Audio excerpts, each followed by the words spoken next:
Hello and नमस्कार guys, welcome back to the channel. अभी मैं अपने कुछ वीडियोस पे कमेंट्स देख रहा था।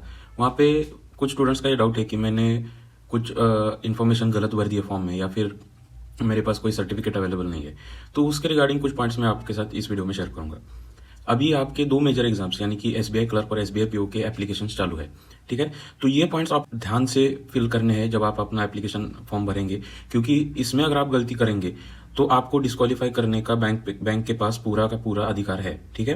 तो इन पॉइंट्स पे जरूर ध्यान दीजिएगा, ठीक है। तो चलिए वीडियो शुरू करते हैं। अब यहाँ पे ये आप स्क्रीनशॉट देख सकते हो। ये स्क्रीनशॉट मैंने आईबीपीएस पीओ के 2024 के नोटिफिकेशन से लिया हुआ है।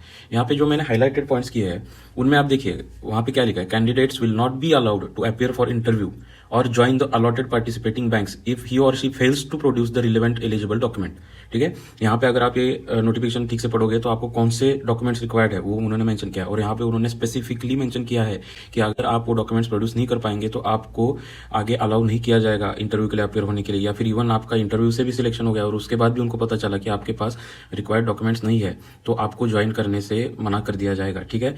यहाँ पे नीचे भी आप देखिए, non production of relevant eligibility document at the time of interview, ठीक है, और joining shall make the candidate ineligible for further process, ठीक है। इसका मतलब है कि अगर आपने कोई भी सर्टिफिकेट, जो आपका अगर कास्ट का सर्टिफिकेट है या फिर इवन आपका 11 ट्वेल्थ 10th और 12th का जो रीजनल लैंग्वेज के लिए जो सर्टिफिकेट लगता है वो नहीं प्रोड्यूस कर पाए, या फिर आपके ग्रेजुएशन के सर्टिफिकेट प्रोड्यूस नहीं कर पाए, तो आपको इनएलिजिबल ठहराया जाएगा, ठीक है। आपका कैंडिडेचर कैंसिल कर दिया जाएगा। ये आपको ध्यान में रखना है, इसको हल्के में मत लीजिए, ठीक है।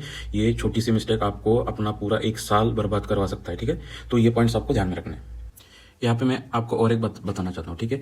जिन भी स्टूडेंट्स ने अभी तक कोई भी एग्जाम के लिए अप्लाई किया है, उनको जब आप अपना फॉर्म फिलअप करने के लास्ट में पहुंचते हो तो वहाँ पे एक डिक्लेरेशन रहता है, ठीक है। वहाँ पे लिखा क्या रहता है कि यहाँ पे जो भी इन्फॉर्मेशन मैंने प्रोवाइड की है वो सच है, और इसमें अगर कोई फॉल्ट दिखा या फिर इसमें कुछ गलत इन्फॉर्मेशन हो गई तो मेरा कैंडिडेचर कैंसिल हो सकता है, ये मैं एक्सेप्ट करता हूँ। ऐसा आप आई एग्री पे आप टिक करते हो, मतलब आप बैंक को परमिशन देते हो कि अगर इसमें से कुछ मैंने गलती की होगी या फिर आपने कोई गलत डॉक्यूमेंट प्रोड्यूस किया होगा या फिर आपके पास कोई डॉक्यूमेंट नहीं है तो वो बैंक आपका कैंडिडेचर कैंसिल कर सकती है। ऐसा राइट आप बैंक को खुद देते हो, क्योंकि वहां पे आप जब तक आई एग्री टिक नहीं करते हो तब तक आपका फाइनल फॉर्म सबमिशन नहीं होता है, ठीक है। तो ये पॉइंट भी आपको ध्यान में रखना है। तो यहाँ पे मैंने कुछ पॉइंट्स मेंशन किए हैं। सबसे पहला पॉइंट है यहाँ पे नेम, ठीक है। तो जो भी आप आइडेंटिटी प्रूफ आप एग्जाम के वक्त ले जाते हो, आपका जो भी हो, पैन कार्ड हो, आधार कार्ड हो, या फिर बाकी कोई जो उन्होंने मेंशन किया रहता है उनमें से कोई भी डॉक्यूमेंट हो, तो उस डॉक्यूमेंट पे जिस तरह से आपका नाम है, और स्पेशली मैं तो आपको सजेस्ट करूंगा कि आपके आधार कार्ड पे जैसा नाम है एग्जैक्टली वही नाम, वही स्पेलिंग आपको फॉर्म फिल करते वक्त भी लिखनी है, क्योंकि अगर आपने वो गलत फिलअप कर दिया तो वहां पे प्रॉब्लम फेस करनी पड़ सकती है। तो स्पेलिंग एरर्स बिल्कुल नहीं करने आपको अपने नाम के भी नाम में, ठीक है। उसके बाद अगर हम बात करेंगे तो कास्ट, अगर आप जनरल कैटेगरी को छोड़ के कोई भी और कास्ट से फॉर्म फिलअप कर रहे हो तो आपको नोटिफिकेशन में रिक्वायर्ड डॉक्यूमेंट्स के हेडिंग के अंदर कौन से सर्टिफिकेट्स लगते हैं वो दिया रहता है। वो सर्टिफिकेट आपके पास है कि नहीं ये आपको चेक करना है। अगर नहीं भी है तो क्या आप आपका रिजल्ट आने से पहले, किसका रिजल्ट बात कर रहा हूँ, मेंस का रिजल्ट आने से पहले आप वो डॉक्यूमेंट बनवा सकते हो कि नहीं, ये आपको इन्फॉर्मेशन लेके रखनी है, ठीक है। और अगर आप बनवा सकते हो तो वो जल्द से जल्द आपको बनवा के रखने हैं वो डॉक्यूमेंट्स, ठीक है। और जिनका भी, जो भी लोग कास्ट से बिलोंग करते हैं कोई भी पर्टिकुलर, उनको तो मैं यही सजेस्ट करूंगा कि जो भी आपके रिक्वायर्ड कास्ट सर्टिफिकेट्स है वो आप बिल्कुल एकदम अपडेटेड बनवा के रखिए, चाहे आपका सिलेक्शन हो या ना हो। उसके लिए आप वेट मत कीजिए, क्योंकि सर्टिफिकेट लगता ही लगता है, ठीक है।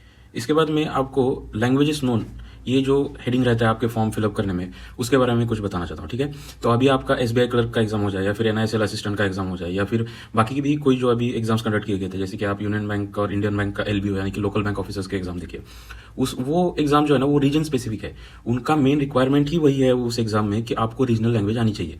तो वो क्या करते हैं, आपका अगर 10th या 12th में regional language as a subject आपने पढ़ी होगी तो आपको वो एलपीटी से एग्जाम्प्ट कर देते हैं, ठीक है। लेकिन उसके लिए आपको वो जो सर्टिफिकेट है 10th का या फिर 12th का, जिसमें कि ये मेंशन होगा, जो भी आपका रीजनल लैंग्वेज है वो एज अ सब्जेक्ट मेंशन होगा, वो आपको प्रोड्यूस करना पड़ता है डॉक्यूमेंट वेरिफिकेशन के वक्त पे। अगर वो आपके पास नहीं है या फिर आप प्रोड्यूस नहीं कर पाते हो तो आपको ये वहां पे नो टिक करना है, ठीक है।